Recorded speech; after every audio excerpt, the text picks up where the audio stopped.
Now that I sent the proper link out. Yes. Now, for some reason, Jeff, the second one you sent me went into the spam folder. I don't know why, but yeah. So I checked and I thought, I'm going to check the spam or the junk file, and it was in my spam. That's very weird. Normally, yeah, coming from a Gmail with an innocuous content like I have, they wouldn't be doing that. So it's pretty. Yeah. So yeah, I thought I better check, and sure enough, it was there. So yeah. So well, we're all here now. So that's. I don't even know that I would have checked my spam. I'd have just called Jeff and said, "You didn't send it again." Yeah, what's the matter with you? It's an occupational hazard, Jeff. At CLA, I'm always saying to learners, check your spam. Check your spam. It's probably there. Very good. Yeah, I just get letters from Nigerian princes who want to, give me millions of dollars if I just give them my bank account number. Perfect. That's I know. Getting money. Yeah. My goodness. Do it. No. Yes. And you can be a Nigerian princess. No. Fine. I'll be Nigerian princess. No, I already have a Nigerian son. So we've kind of adopted a guy who goes to our church. He's got perfectly good mom in Africa, but he's not in Africa. He's here. So we have him over, and he's, he comes over. I do the same thing with there's somebody who actually is orphaned, and she doesn't have a family. She's a 19-year-old Denmark stewardess, and I take her in often for weekends at a time. Yeah. Make sure that she has a father figure. Yeah. Well, let's get to the movie. So, John and Mary. Okay, so this was one I had watched a little while ago, a couple months ago. And I thought, well, this isn't too bad. So I thought I would suggest it for this month. So what did you think? I had never heard of it at all. And I think I know movies, and I especially Dustin Hoffman and Mia Farrow. I should have heard about it. And Anita, the exact same thing. I had never heard of it. I was just going through MB one night scrolling, and I thought, oh, okay, 1969, Dustin Hoffman, around the time he did The Graduate. Okay, let's take a look at this. I had never heard of it before. Yeah. Oh. I don't think I may have heard of it just in passing, but I didn't know anything about the movie. That's for sure. No, I can't say I loved it. I liked it. Part of it is because I considered it like it would be a romance, and I wasn't really rooting for them to get together. It's like, oh well, if she leaves, then oh well, she'll go on and do something different. So like it felt like it wasn't kind of like the chemistry didn't sound right, but it was like I like the premise of these two people, they meet, they sleep together, and it's like, okay, well let's see if this is going to work, and trying to get to know each other. I thought that was an interesting premise. See, that's exactly how I felt too. I thought it was an interesting premise. I didn't love the movie. I thought it was okay, but I was intrigued by it, but it didn't follow the typical romantic storyline. It didn't. And I kind of liked the part where they were, in their mind. He's saying something in his mind. She's saying something in her mind. I did like that take on it. I did. Yeah. Well, I think they needed it, because how else would we have gotten that information? Yeah. Like, unless you have a narrator doing it. And I like him kind of talking in his head, and especially when they said the same kind of thing at the same time. That was kind of neat.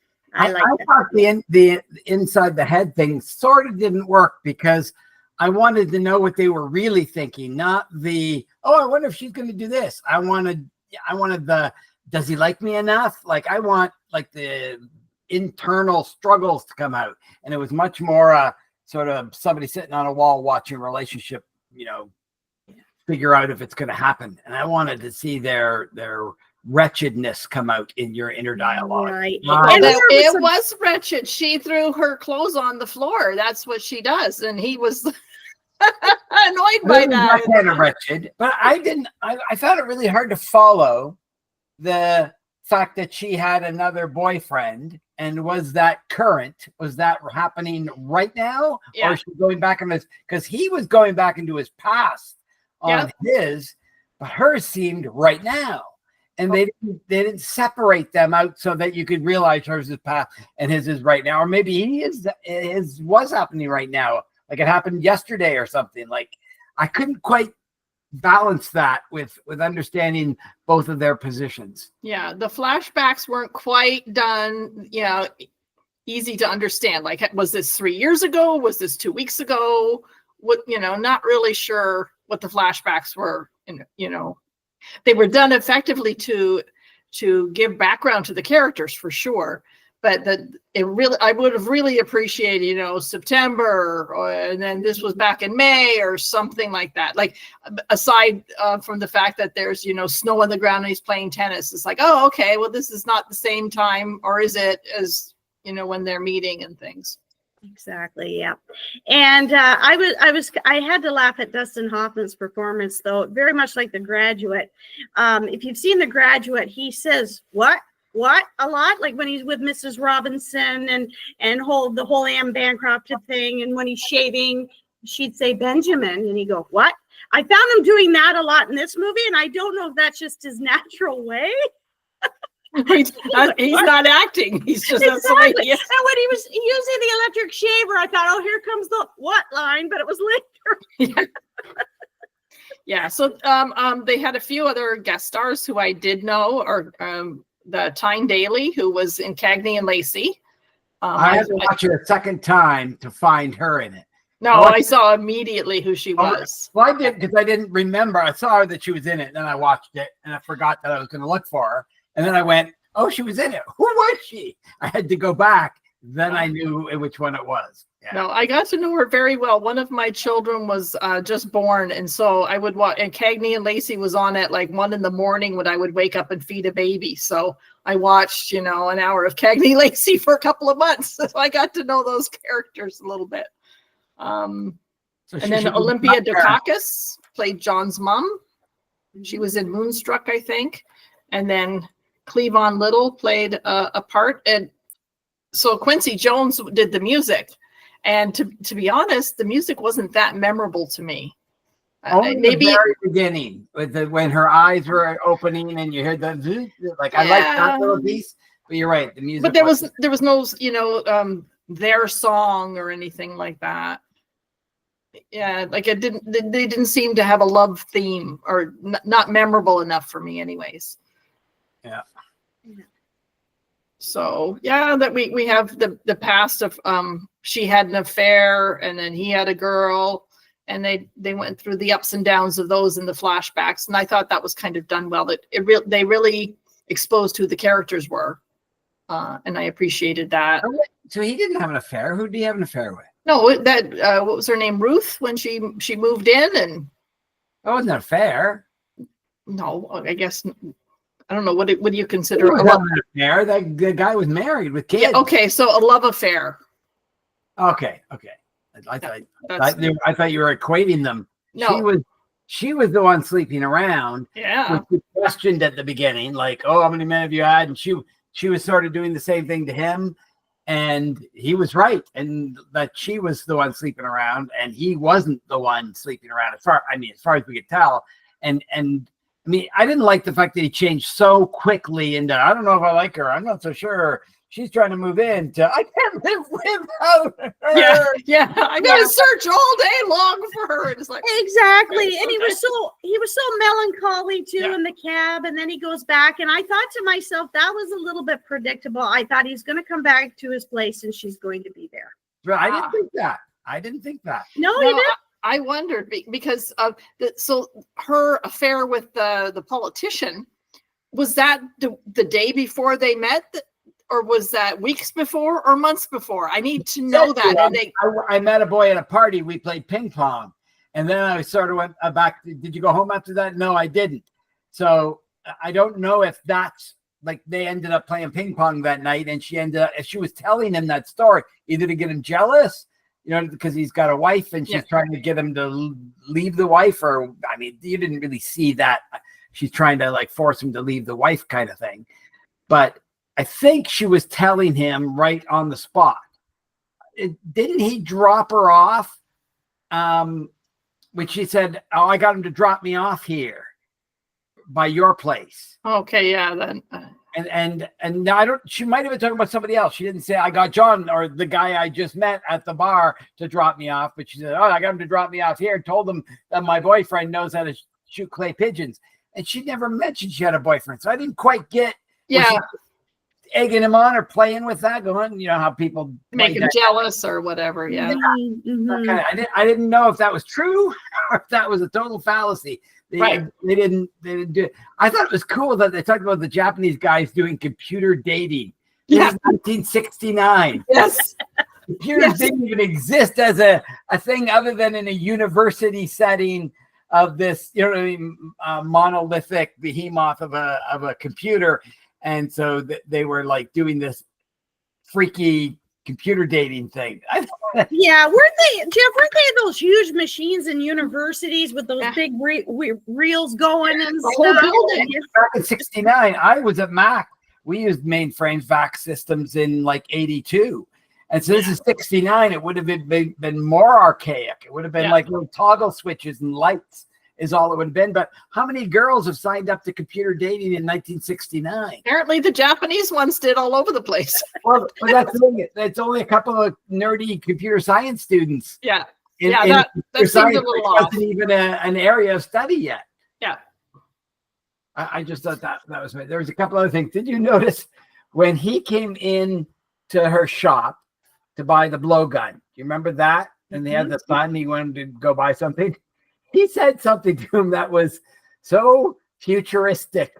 Like, obviously you guys didn't see it because when I saw it, my eyes like lit up. Like, is that ever not foreshadowing, like looking into the future? Futuristic. Your Amazon shipment should be in by Friday. Oh, okay. Because she meant Amazon thing you were trying to buy. Because the son was there and she was trying to make a joke with him because he goes, I want to buy a blow dart thing. And so she's trying to talk to him with the son there. She goes, your Amazon shipment will be in by Friday. And I went, what's Amazon? Yeah. No, I remember that. Yeah. For a minute, I'm thinking Amazon didn't start back then. That was so cool.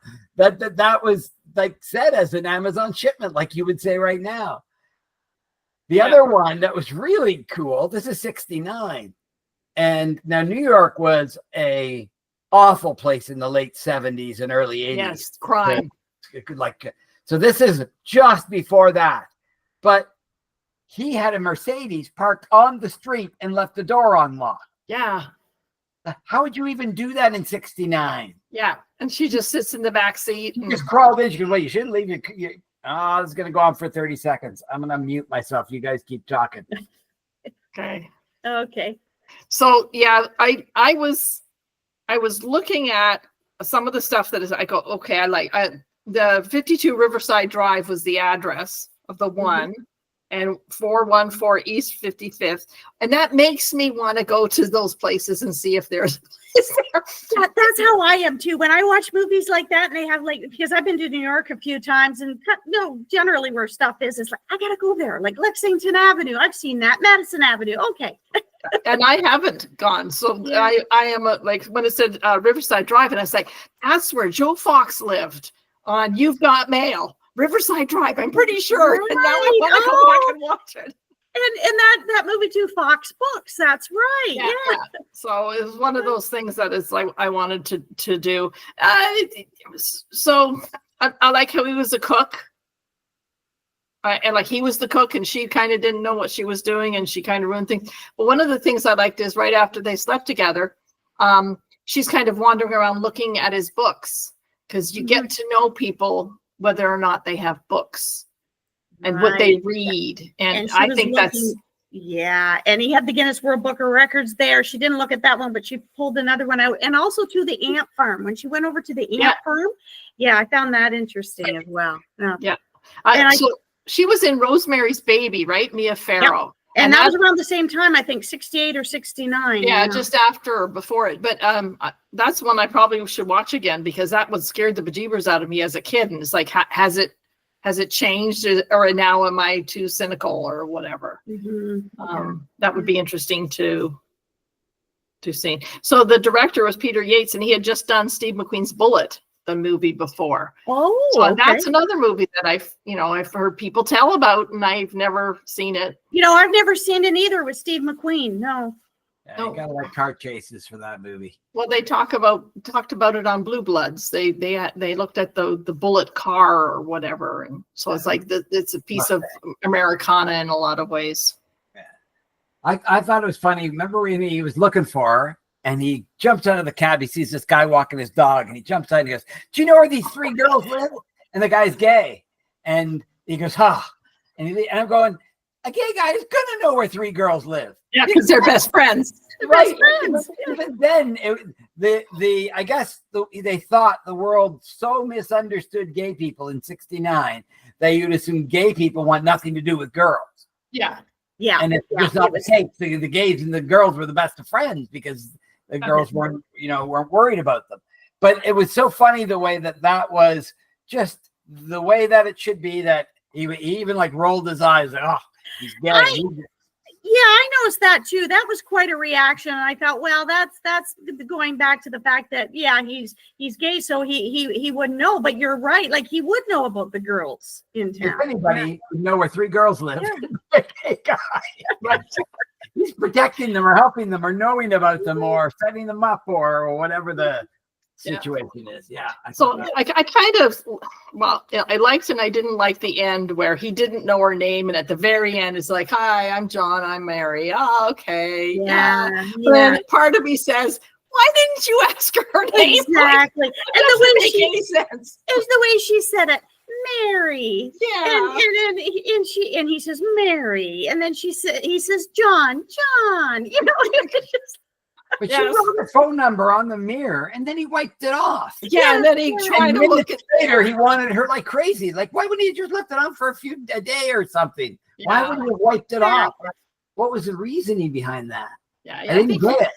Unless you hate her and don't want anything to do with her, you'd go wipe it off. Get her out of my life, and you go. But like he was already questioning that, and then he wipes it off, and it's not it was just maybe that was his cleanliness thing, how he likes to keep things clean, because maybe he was just wiping up like, oh, she left a mess, I'll go clean that up. Yeah, and I was going to touch on that too, the kitchen scene too, how very orderly he was, and the director spent quite a time with him, like making the coffee and the filter and pouring in the hot water and then taking it and taking the spoon. I thought that was really interesting. It was saying something about his character, right? But they spent quite a bit of time on that, I thought.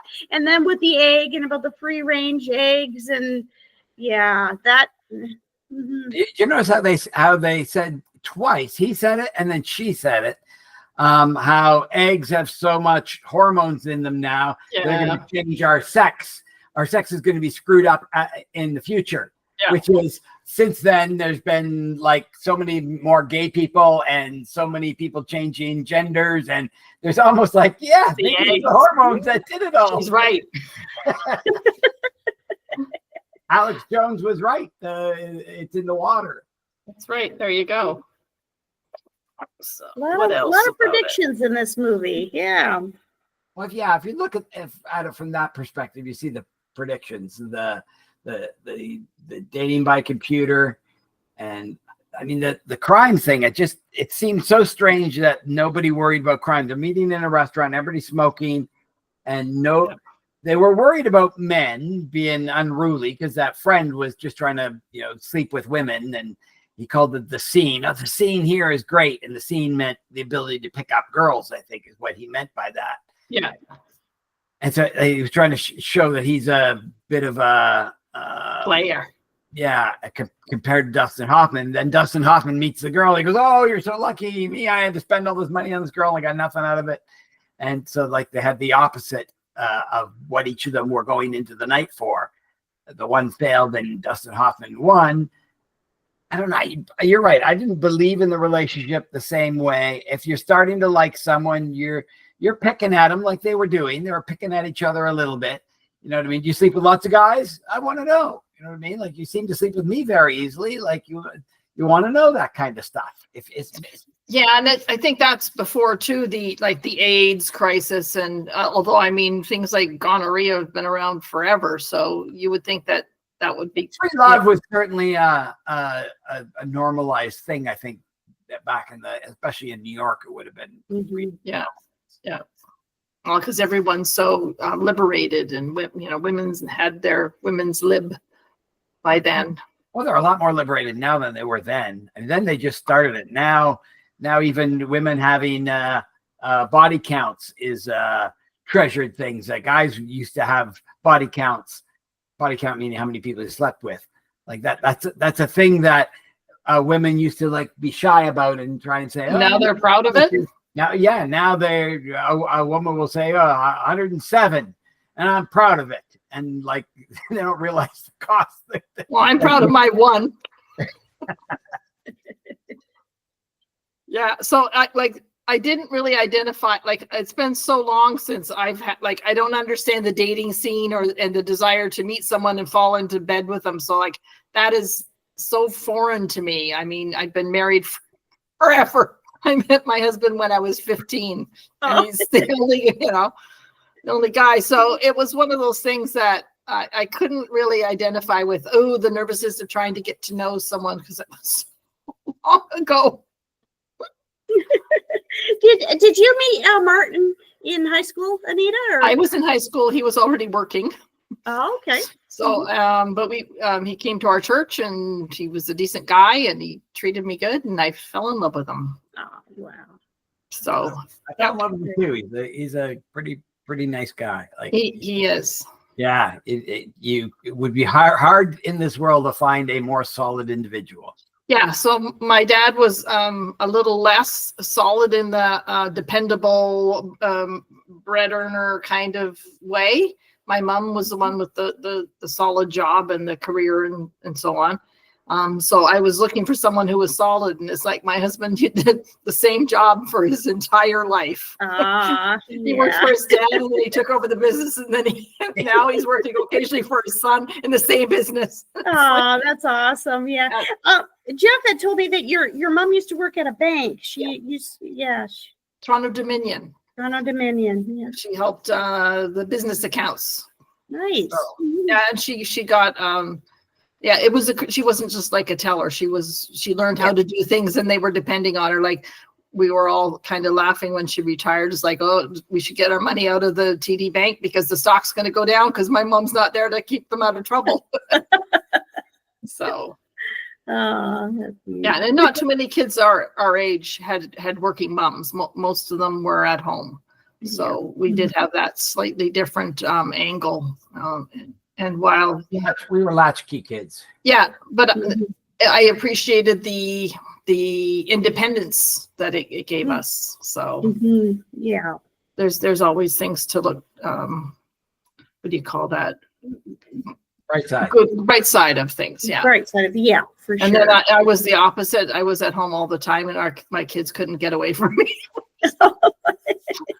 Is Anne the oldest? Or? Yes, Anne, and then Shirley, and then Laura, and then Karen, and then Henry, and then Andrew. Okay. That's great. Yeah. So, yeah, it's pretty good. But yeah, so I can't understand this. I'll go out with a guy and I'll come home with him, and I don't know what that's like. So my other brother is now dating again after his girlfriend passed away, and it's like just hearing the navigation of that and what like he was talking about Tinder and then Grindr, and it's like, what's Grindr? I have no idea, and it's it's for gay guys. Okay, I didn't know. When am I looking that up? I'm not. I have to know someone who'll tell me. Oh, yeah. Oh, that was unfortunate. Jeff told me about his girlfriend. That was, yeah. Well, and he's a good guy, so yeah. If he wants to find love, hopefully he will. Right. Oh, I'm sure he will. He will just, he's authentic, and that'll get figured out. Yeah. Yeah. So, what else about the movie? Oh, there was the one name on there that I had recognized was Christopher Tabori, and he played the Boy Scout in the bed with her, in the tent with her when she was And it was like, where did I know that name from? And I remember years and years and years ago, there was this movie, and he was in it, and he was kind of like the what do you call it? the playboy, young kid. And I remember watching the movie when I was babysitting, and I think it was a channel that we wouldn't have gotten at home. It was a little bit racier than I normally would have seen. And I remember, I don't know, I just remember it. I don't remember it as being good, but then I saw a few clips now because I was looking up his name. It's like, boy, is that ever, it's like those 70s movies were not done well at all. They're fuzzy and yeah. Music's bad, the dialogue's bad. Yeah. Some of those shows do not age well. No, they don't. That's why I think we all like Columbo, because it's one that did age well. Yeah. There are some that do, and what is it like? All in the Family. It's aged just perfect. Like it has, yeah. There are quite a few of them, and others are just like, wow, what a difference. So. Speaking of Columbo, just put up The Cheap Detective, and Peter Falk's the chief detective in that, and that's very much almost. I mean, was that before Columbo? That was 78, may have been. And let me see when Columbo started. I don't know why I loved Columbo, but I did. It was just Columbo 68. So he did The Cheap Detective after it, but you see a lot of Columbo in The Cheap Detective, and it's very much a comedy from the 70s. Not quite in Naked Gun style, but getting there. Like you see the connections to it. And I actually thought it was, I watched just a little bit of it, The Cheap Detective, but it looked pretty interesting. Like the little bit I've seen looked like quite good. Well, I remember Peter Falk in, what was it called? The Great Race, I think. He played Jack Lemmon. He was the not assistant. The Jack Lemmon was the bad guy, I think, and Tony Curtis was the good guy, and he played the Mad World. No, I think it's called The Great Race. Because he was in the Mad World. Was that the one where they end up on the iceberg?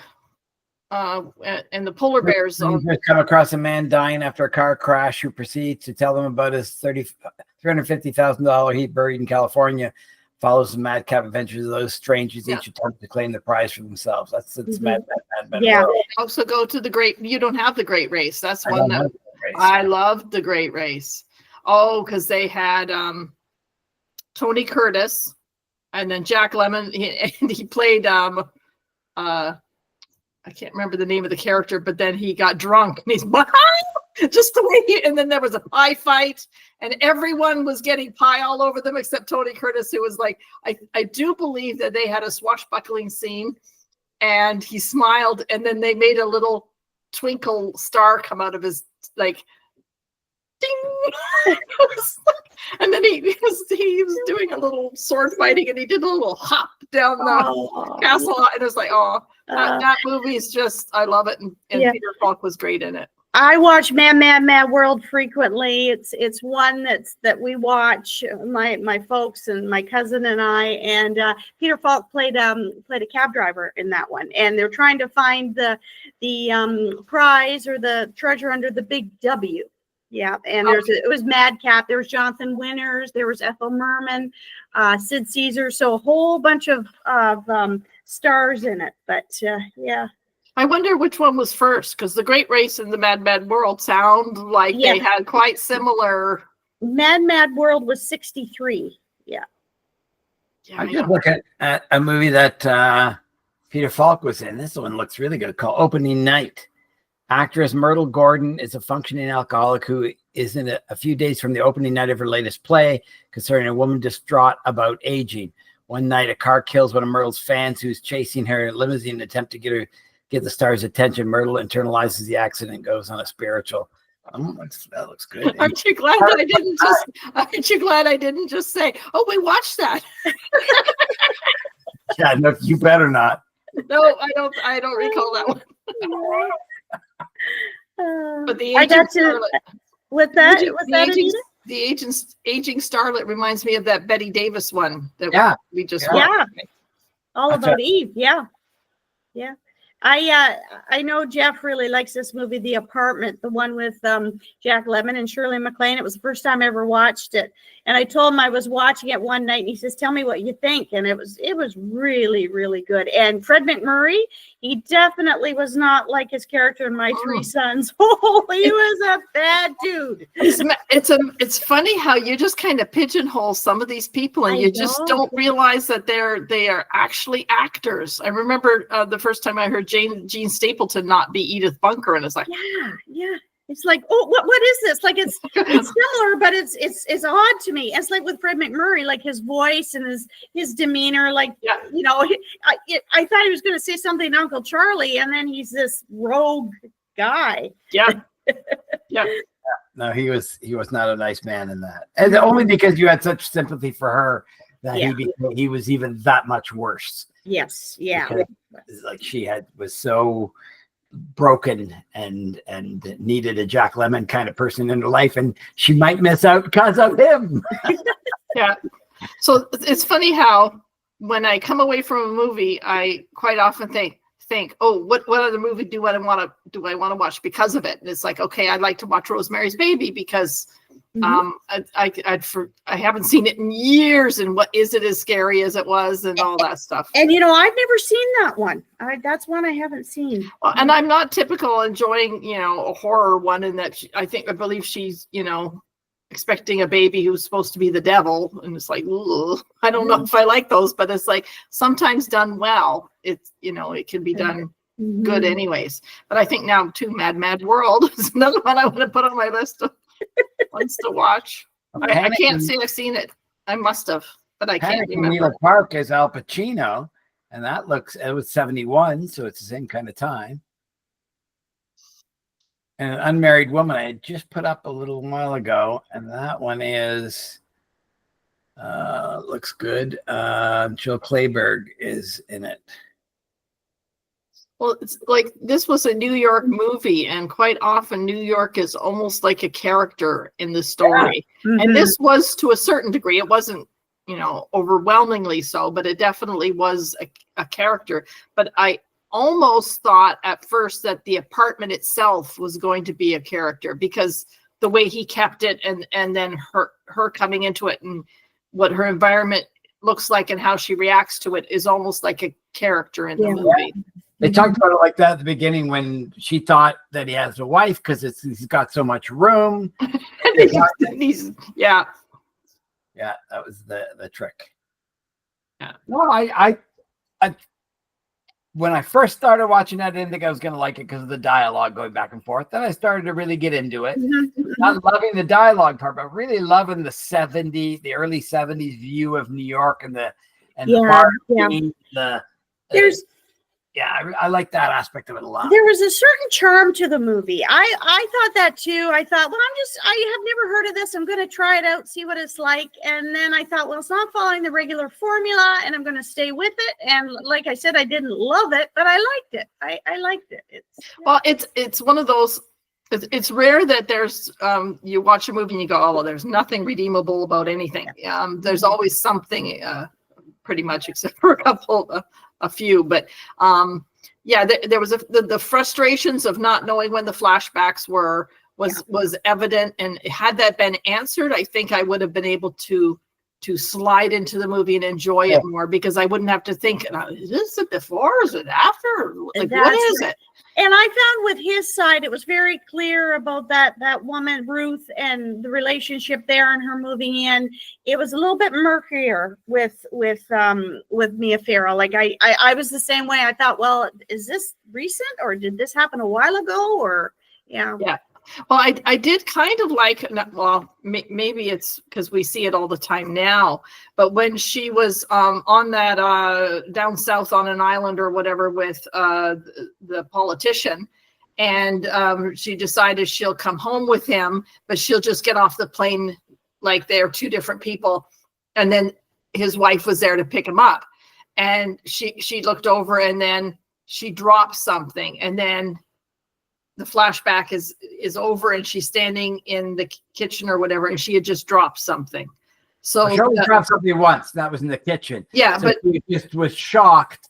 Yes, of her watching that and was thinking about it. That was actually pretty good. The going from their thought process into real life. Even he said it a couple of times. He shouted out something. Yeah, and it was somebody else, and he shouts it out to her. So they were both letting their past come in to affect their current. Yeah, so I thought that was sort of well done. I don't know that that was done all the time. Like you don't see that in too many movies, but I kind of like that part of it. The way things kind of overlapped in a unique way. Mm-hmm. Me too. Yeah, it's good. No, I did make the note that when that the self-absorbed model Ruth wants to cook for him, and she made spaghetti, and I wrote down but I can't remember now what the scene was. She made spaghetti, and what happened? She was breaking the spaghetti, and the pieces were flying all over. Yeah. So no, the thing that I thought was funny about that, she's carrying the spaghetti in. They're got to be this long because the thing she's carrying is like this, and it's like a bundle this big. Yeah. That will feed. I was looking at it and go, that's more than when you go to Costco and buy spaghetti and 6 packages in one thing. Yep. And she was carrying more than that to the stove. Yep. In carrying this huge bundle of. It made me laugh because Martin had made spaghetti, and Martin's repertoire included anything with potatoes, and he's never gone pasta or rice. So Martin doesn't know how to do that. Well, Martin says he's tackling spaghetti, so he does, and he likes. I like using other pastas when I call it spaghetti, but I'm using baby shell or some other pasta. Oh, right. Yep. He loves the spaghetti, so he made it, and he did not cut it or break it in the pot to have it cooked so that it wouldn't be that really long when you go to eat it. So I'm eating it, and it's hanging down when I'm eating it. And it's like, I wanted the scissors to come by, like on I Love Lucy when, what do you call Ethel snipped it for her. And it's like, I just need to finish my spaghetti that way. So it made me laugh. And I don't even know if it was because we had spaghetti that night that made me think of it. Yeah. I was going to make keto spaghetti, and to make keto spaghetti, you put it into like a bag, like you do icing sugar, and then you squeeze it out into the boiling water. And so it's one long spaghetti noodle, the whole bowl is one long noodle. So you could break it, start eating the one noodle, and the bowl will be empty. Yeah. So yeah, a good movie, not a great movie. It only had 42% on the one thing and 38, I think, on another one. So it's like, but it didn't win awards. But I don't know how they would, assess those things. It was fairly early in the career of both of them. Yeah, in a certain way. It's sort of funny that they both sort of had the same trajectory of careers, same level of sort of class A stars. You know what I mean? They weren't B level or D level, or what's that called when you're a D level star? On the D list. That's what it's, the D list. Well, there's a B list. I've never even heard of a C list, but there's what's her name? That woman who had Trump's head and pretended to cut it off and was got in trouble for hanging it by the hair. And Kathy Griffin. Kathy Griffin. Yeah. Her TV show was Life on the D list because she was a D list comedian. So she's gotten in the bad books, just like Mel No, Gibson. She'd always called herself that. Like, in other words, it's sort of self-mockery. This is before that thing happened, which she had her program. It's just saying, I'm not a star. Right. Like I'm far from being a star. Yeah, and her shtick, her thing was how not a star she was. That's right. Yeah. Right. Mm-hmm. Yeah. Mm-hmm. Well, it's a good thing to go with. Joan Rivers went with, how ugly am I and stuff like that. Everyone has their lane that they want to be in. So yeah, Dustin Hoffman's done a whole bunch of stuff. Yep, Rain Man. He was great in that. Oh, yeah. Really, I didn't like Rain Man so much. Oh, I loved it because I have an autistic nephew who's like severely autistic. He's institutionalized, but so some of those the savant part of it was lovely to see that people with autism back then have aspects of their personality and what autism is that can be quite I don't know how to say that something to be treasured because it's just a unique part of your personality. The current girl on Survivor, one of them is autistic, and she's proud of herself. And I just think that's the greatest thing, because you don't always hear someone who has struggles saying, well, this is who I am and I'm pretty awesome. So there was a really interesting story. I don't know if it was on This American Life or which podcast it was. It was one of those produced podcasts. And it was about this family who had a son, and everything was normal till he hit 4 years old, and then a rapid onset change of pulling in and pulling in and pulling in, and to the point where he's no longer communicative. He can't talk. He can't, like, it was so strange because he was on a proper trajectory. Right. And then all of a sudden it happened, and they had moved from Boston to somewhere else, and they're trying to figure out what it is, and they can't figure it out. And one day the father is in the bedroom, and the kid is nonverbal. He's not talking at all. And he's tucking the kid in bed, and he takes a puppet out, and he of a Disney thing he loves to watch on TV. You know what I mean? The kid will, and there'll be a word like happiness, and he'll say happiness is all that will come out of his mouth, right? And they don't know what happiness is until they realized he was saying happiness. It wasn't that word, but it was that kind of thing. So he's on the bed, and he's hiding under the covers at the back of the bed. And he pulls out the puppet, and he starts talking to the boy, and the boy starts talking back to the puppet slowly. And he's like blown away that he can talk to a puppet, talk to the boy, and the boy can understand everything. And it's like carrying on a conversation. You put that away in your dad, and nothing comes out of the boy. And it's because he's so attached himself to that world of Disney, whatever thing he was watching, that the puppet was the world that his head was in. And so he could talk to it. That was his world. That's what he saw the world as. I've heard of that. Was that just recent that you just? I heard that years. Yeah, okay, because you must have told me, because I've seen some of that. So I don't think I told you. No, I don't think so. It's very familiar. About 5 or 6, 7 years ago. That was Disney characters were able to reach a kid that people couldn't. Right, but the struggle of the parents, because it was so devastating to them that this absolutely normal kid just tanked. Yeah. And now so the kid is now 25 years old. They talked about that and how he's leads a reasonably normal life. And they talk to him at the end of the podcast. You hear him having a conversation, and he's like, I wouldn't say normal, but he's seems to be reasonably regular. Sociable. But, yeah. If I can find it, I'll send it to you, because it was like, when I remember I was in rapture listening to this, because it just kept getting worse and worse and worse, and then a glimmer of better, and then better. But like, it was such a downhill spiral for a while in the story, and you were hurting listening to it. It's funny because a lot of people are living in that downward spiral and that hurt, right? Whether it's people raising kids, or dealing with aging parents, or dealing with an addiction and stuff with someone in the family, like. People are living in those really hard times, but to know that there's hope and stuff and that things can be done as well as they, you'd want to try. You'd want to think, how can if an autistic kid's not regular, you can't talk to him, but looks functioning normally, like he can look and breathe and eat, and you know what I mean? Yeah. Maybe their brain's somewhere else. And that's what it was with this kid. It was somewhere else. Somewhere else was real to him. The rest of the world wasn't. Right. Somehow his brain took that and went, that's real. Just like you don't talk to the door or the stuff, or because there's no reason to. It's not, you do. There's no reason to talk to those things. And he thought the other world, that was so cool of a story. And you want to talk to autistic kids with puppets now. You want to go find puppets and talk to them. It has to be the right puppet, or you're going to be banging up your head against the wall. Of course. And it may not even be puppets. It may be an animal. It may be whatever. Yeah.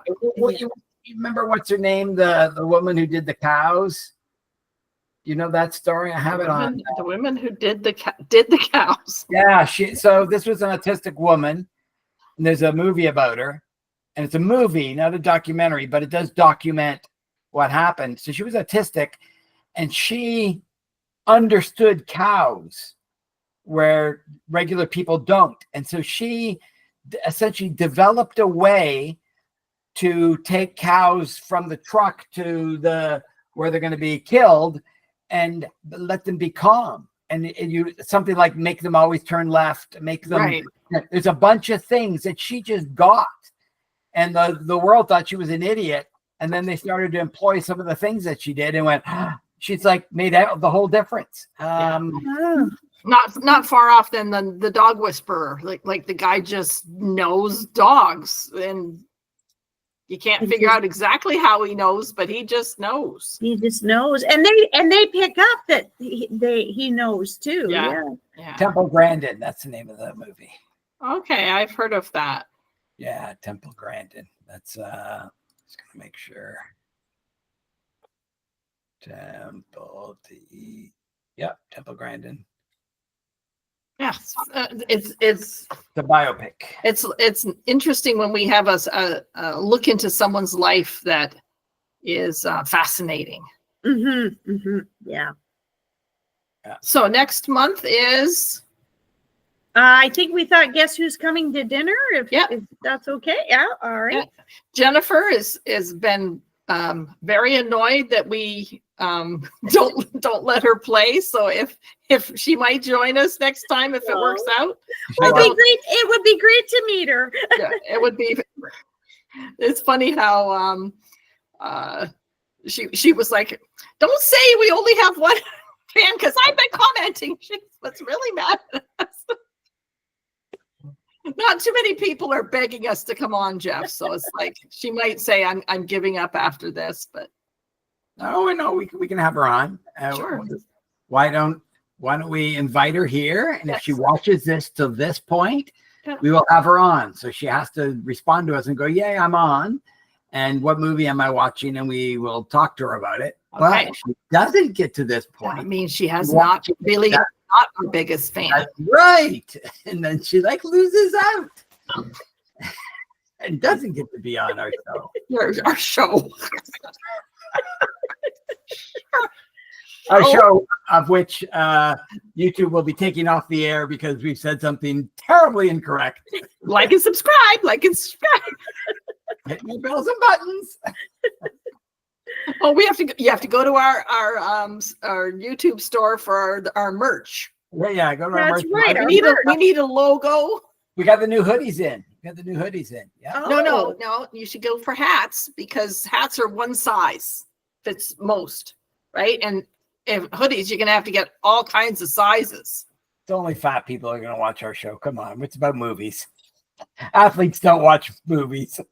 Well, what if we watch a movie about an athlete? That's as athletic as I get. Didn't we watch Chariots of Fire? We did, yeah. We I did. think so. Yeah. I don't know that I lost any weight watching Chariots of Fire, but I had the list here somewhere. yeah, no, I'm pretty sure we did watch Chariots of Fire. Okay, so we're on page number 3 of the list.